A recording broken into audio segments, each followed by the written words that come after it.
ஒரு உண்மையை வெளிப்படுத்தி இருந்தார். அது என்னன்னா அந்த ஆடியோலயே கேளுங்க. இல்ல இப்ப பால் கனகராஜ் ஃப்ரீயா வாதாடுறாரு. ஆமா பிஜேபி அண்ணாமலை வச்சு ஆடாரு. ஒரு ரூபாய் தரல அவர் அண்ணாமலை ஹையர் பண்ணி தான் சார் அன்னைக்கு வந்தார். அர்ஜென்டா வந்து கட்சிக்காரு கூட்டணிக்கிறான்னு சொல்லி அவர் சொல்லி தான் சார் வந்தாரு. நீங்க தான் சார் லீகல் அட்வைசர் சார். அது அப்போ சார் இப்ப பிஜேபி உள்ள வந்துச்சு சார். இதெல்லாம் யாரு கேட்கணும்? அண்ணாமலையே கேட்கணும். ஈடி கேட்கணும். பிஎம்எல்ஏ என்ன பண்ணிட்டு இருக்கான்னு கேக்குறேன். எஃப்ஐஆர் ஃபைல் பண்ணிருக்கு. அப்புறம் எதுக்கு நீங்க அவங்களுக்கு போட்டு போடுறீங்க?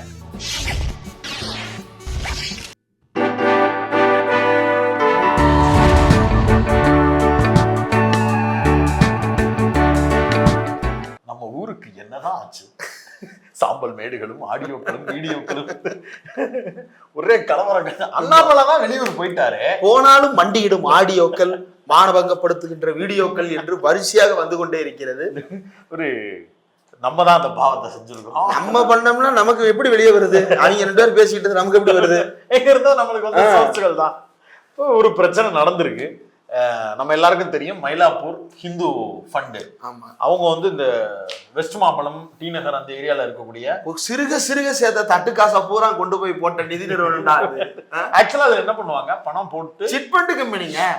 நம்ம ஊர்ல அலையந்திரா பினான்ஸ், முத்தூட்டு இதெல்லாம் இருக்குல்ல, என்ன பண்ணுவாங்க, போவாங்க ஆர்டி வச்சிருப்பாங்க, அல்லது ஏதாவது ஒரு இத்தனை வருஷம் நீங்க இத்தனை ரூபா கட்டினீங்கன்னா இத்தனை ரூபா மெச்சூரிட்டி கிடைக்கும்னு ஒரு கணக்கு சொல்லுவாங்க. இந்த ஆருத்ரா மாதிரி எல்லாம் இருக்காது. ஆருத்ரா மாதிரி கிடையாது. ரீசனபிளான வட்டி. ரீசனபிளான வட்டி. அது வந்து இப்ப புதுசா வர்றோம் ஸ்கேம் பண்ற மாதிரி 10% வட்டி அந்த மாதிரி இல்லாம, அந்த மாதிரி இல்ல. மாசம் 10,000 கொடுத்தீங்கன்னா 10 லட்சம் தர்றேன், அந்த ஸ்கேம் கிடையாது.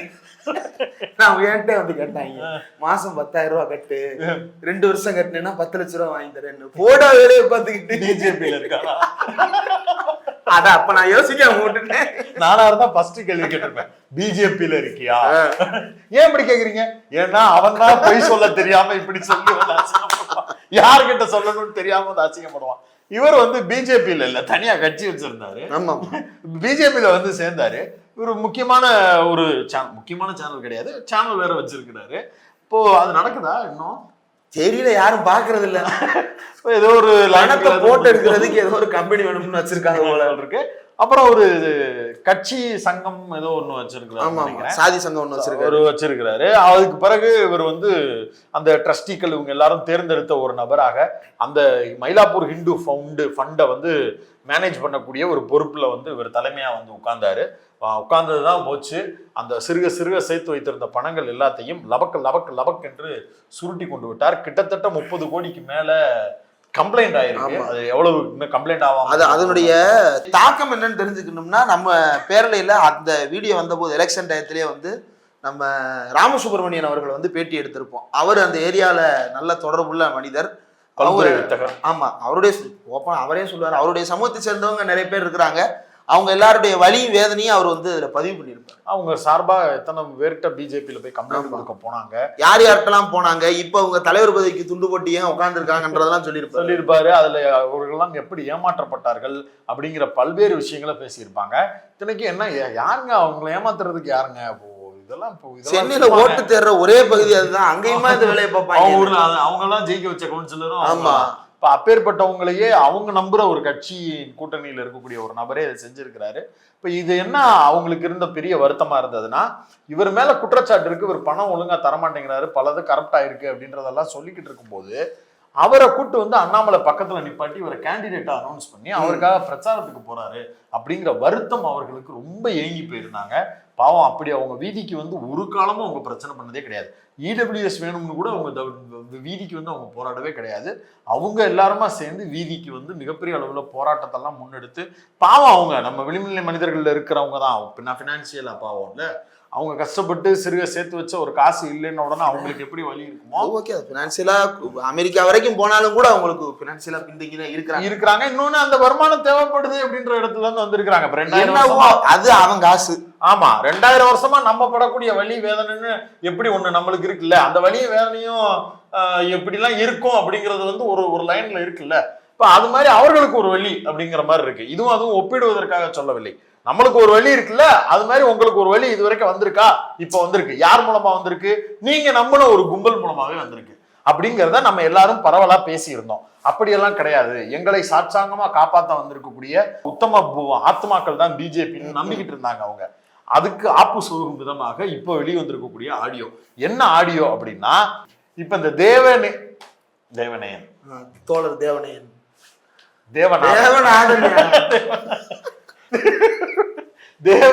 தேவநாதன் யாதவ் அவர்களுடைய லீகல் அட்வைசரா இருக்கக்கூடிய ஒரு நபர். அவர் பேர் வந்து மரியதாஸ் அப்படிங்கிற நபர். அது ஒரு கிறிஸ்தவ பெயர் தான். அவருடைய அப்பா வந்து அந்த நிறுவனத்திலேயே இருந்த பொறுப்பாளர். அவர் இப்ப அப்ஸ்கண்ட்ல இருக்கிறாரு. அவரை தேடிக்கிட்டு இருக்காங்க. சாலமன் தாஸா? ஓகே. அவரை போலீஸ் தேடிட்டு இருக்கிறாங்க. இவர் வந்து பேசுறாரு. இந்த உரையாடலை யாருக்கிட்ட பேசுறாருன்னா, இந்த கம்ப்ளைண்ட் கொடுத்த பார்ட்டி இருப்பாங்கல்ல, யாரு கேஸ் போட்டு உள்ள தள்ளினாங்களோ அதில் இருக்கக்கூடிய ஒரு நபர் கணேஷ். 2 பேர் கம்ப்ளைண்ட் கொடுத்தாங்க. அந்த கம்ப்ளைண்ட் அடிப்படையில் தான் இவரை தூக்கி உள்ள வச்சிருக்காங்க. கோர்ட்ல கேஸ் போய்கிட்டு இருக்கு. ஆமா. இந்த கணேஷ் என்கிற நபரோடு இவர் பேசுறாரு. எதன் அடிப்படையில பேசுறாருன்னா, 2 நாளைக்கு முன்னாடி தான் ஜெயில வந்து ஆதார் கார்டை கொடுத்து கையெழுத்து போட்டு நாதன் யாதவ போய் பார்க்க போயிருக்கிறாரு. பார்த்துட்டு வந்து அண்ணன் இந்த மாதிரி உங்க காலில் விழுந்து மன்னிப்பு கேட்க சொன்னார்.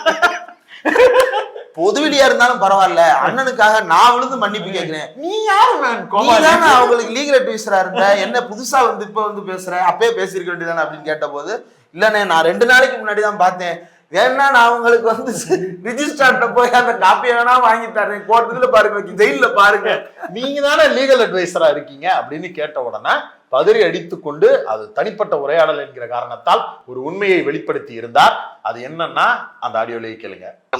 சார் சத்தியமா சாமி சத்தியமா சொல்றேன், அவர் போய் நிற்குனாலே பிஜேபி அட்வொகேட்லேருந்து லொட்டு லோசுக்கு அட்வொகேட் சுற்றி நின்றுறாங்க. ஓகேங்களா? நீங்க தான் சார் லீகல் அட்வைசர் சார். அது அப்போ சார், இப்போ பிஜேபி உள்ளே வந்துச்சு சார். அவர் சொல்லி தான் பால் கனகராஜ் உள்ளே வந்தார்.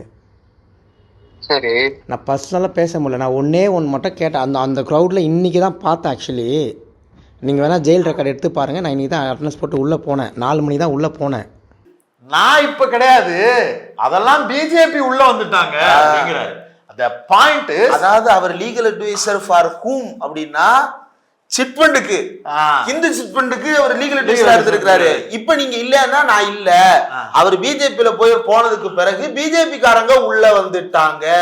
எங்க வந்துட்டாங்க? தேவநாதன் வீட்டுக்கு இல்ல, சிட்பண்ட் ஆபீஸுக்கு வந்துட்டாங்க. டாடா ஐஸ் வச்சிருக்காங்க.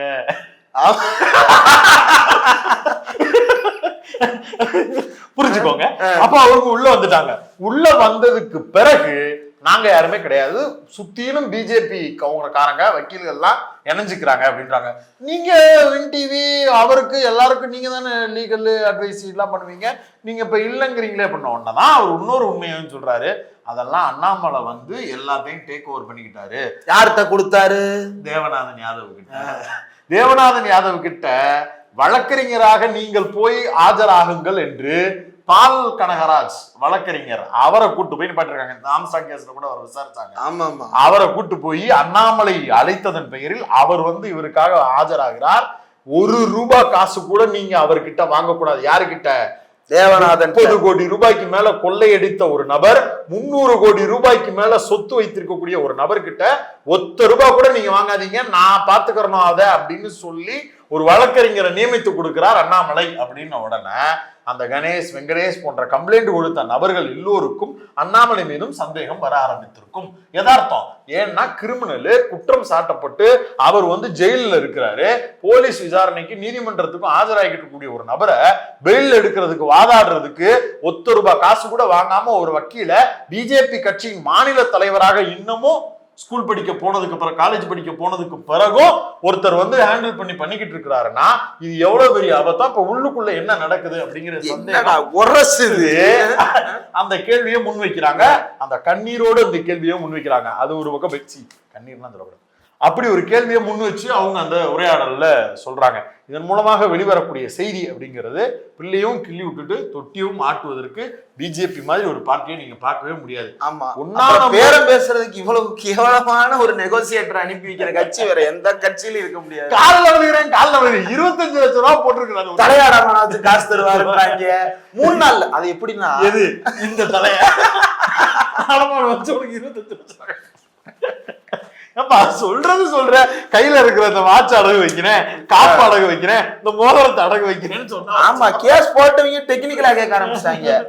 எப்பா காம்பவுண்டியம் பெயில் தானேப்பா போட போறீங்க, சொத்தை அட்டாச் பண்ணுங்க, காம்பவுண்டியம் கொடுக்குறேன்னு நீங்க எழுதி கொடுங்க, அதுவே சால்வ் ஆக போகுது அப்படின்னு சொன்னதுக்கு அதுல வந்து இல்ல அது அப்படிதான் பண்ணுவோம். இல்லையே நீ அப்படி பண்ணலையப்பா கேஸ்ல, இல்ல அப்பதான் பால் கனகராஜ் மேட்டர் உள்ள வருது. அப்ப அவங்க வந்து வெளியில வந்தாதான் காசே நாங்க ரெடி பண்ண முடியும். அண்ணாமலை வெளியூர் போயிட்டதுனால பால் கனகராஜ் போன ஹியரிங்ல ஆஜராகல.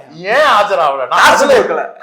ஏங்க எந்த கட்சியாவது இப்ப திமுக ஒரு வழக்கு நடத்த சொல்லுது அப்படின்னு தலைவர் வந்து இப்ப ஒரு உதாரணத்துக்கு சொல்றேன், ஒரு கேஸ் முக்கியமான ஒரு சமூக கேஸா இருக்கு.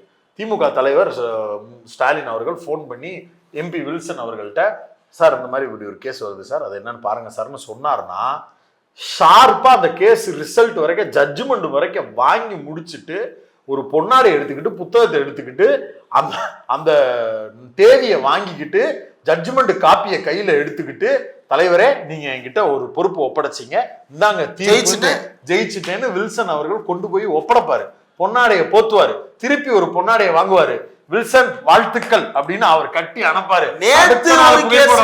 நேத்து ஒரு கேஸ் அப்பாவு மேல ஏதோ ஒரு புகார், அத ஆஜராகிறதுக்காக வில்சன் தமிழன் பிரசன்னா அவ்வளவு பேரும் போய் நிக்கிறாங்க கோர்ட்ல. போய் நிக்கிறதே அவங்க பெருமையா போட்டோ எடுத்து போடுறாங்க. இன்னொன்னு, ஒரு கேஸ ஒரு தலைவர் சொல்லிட்டாருன்னா எப்படி ஃபாலோ பண்ண, அதுல ₹1 வாங்க மாட்டாங்க. வேலை என்ன, அதை முடிச்சு கொடுக்கணும் அப்படிங்கிற அந்த உத்வேகத்தோடு இருக்கும். நல்லது செய்யணும்னு நினைக்கக்கூடிய ஒரு கட்சி அது ஒரு தலைவர் அவர் சொன்னார்னா செய்வாங்க. மாறா அண்ணாமலை ஒருத்தரை போட்டாரா, அவர் என்ன 10 பைசாவுக்கு பிரயோஜனம் இல்ல, கையில இருந்து காசு எடுக்க மாட்டாங்க உங்களுக்கு, நீங்களுக்கு இதுக்கு நம்ம வாதாடணும் அப்படின்னு போன சுவிட்ச் ஆஃப் பண்ணிட்டு போயிட்டாரா. நல்ல பலே ஆல்பா. இத்தனைக்கும் அவர் ஒரு பொறுப்புல வேற இருக்கிறாரு. கேண்டிடேட் போன தடவை இவரை கேண்டிடேட்டா போட்டா விளங்குமா? போடுங்க, உங்களுக்கு வேற ஆள் இல்ல, நீங்க போடுங்க, அதெல்லாம் நாங்க சொல்ல போல. அவர் ஒருவேளை ஜெயிச்சிட்டாருங்களே, மக்கள் போய் சார் இந்த மாதிரி எங்க ஏரியால பிரச்சனை இருக்கு, அப்படியா அப்பீர் ஆகணும்னா ஃபீஸ் கட்டணுமே. பலே அட்வொகேட் ஒரு கட்சிக்காரர் சொன்னா ஒரு ஒதுங்கிட்டாராம். இது ஒரு பக்கம் டிராவல் ஆகி போய்கிட்டு இருக்கு. இதுதான் மொத்த நிலைமையுமா இருக்கு. ஒருத்தருக்கு அடிச்ச பணம் எங்க, அந்த கேள்வி யாரும் கேட்க மாட்டாங்களா? 25 கோடி ரூபாய் அடிச்சிருக்கிற, 300 கோடி ரூபாய் சொத்து எப்படி சேர்த்திருப்ப அப்படின்னு பல கேள்விகளை முன்வைக்குது. இதெல்லாம் யாரு கேட்கணும்? அண்ணாமலையே கேட்கணும், ஈடி கேட்கணும். ஓ பிஎம்எல்ஏ என்ன பண்ணிட்டு இருக்கான்னு கேக்குறேன். எஃப்ஐஆர் ஃபைல் பண்ணிருக்கு. ஆமாங்க, அவங்களுக்கு ஒண்ணுன்னா வந்து நிக்கணும் இல்லைங்க. ஈடியும் வராதோ? ஈடி இவங்களுக்கு வராது. ஓகே, அப்புறம் எதுக்கு நீங்க அவங்களுக்கு ஓட்டு போடுறீங்க?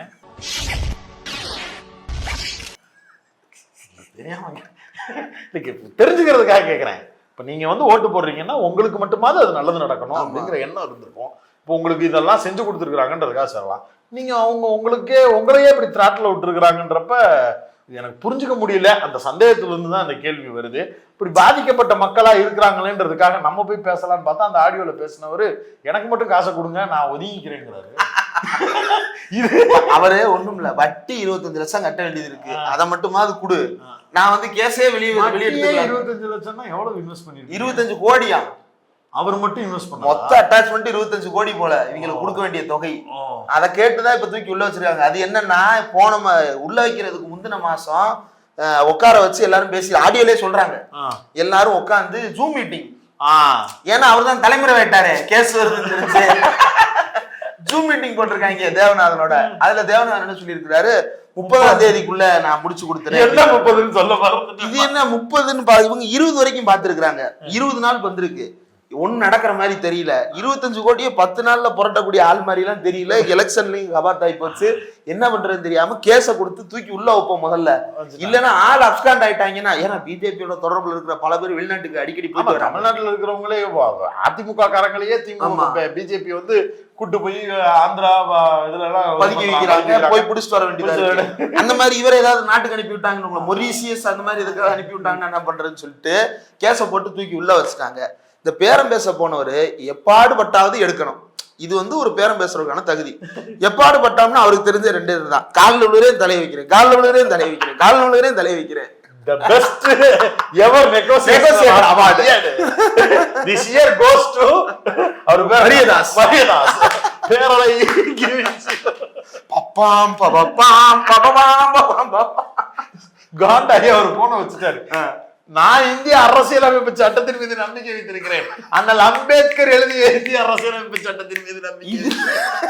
இதுல இவங்க குரூப் போய் பேரம் பேசுறப்ப என்னமோல சார் இப்படி கேக்குறாரு யாரு மரியதாஸ், அந்த கணேசா வெங்கடேசா பேசுறவர் என்ன சொல்றாரு அப்படின்னா, சார் முதல்ல இது இவ்வளவு தொகை எடுத்து வைங்க, வச்சிங்க அப்படின்னா நான் பெயிலுக்கு சம்மதிக்கிறேன், அல்லது கேஸே வந்து வித்ட்ரா பண்ணிக்கலாம். அதெல்லாம் இல்ல, நானே அவருக்கு ஆதரவா ஒர்க் பண்ணிக்கிறேன். எவ்வளவு பெரிய உயர்ந்த உள்ளம் கணேஷ் ப்ரோ.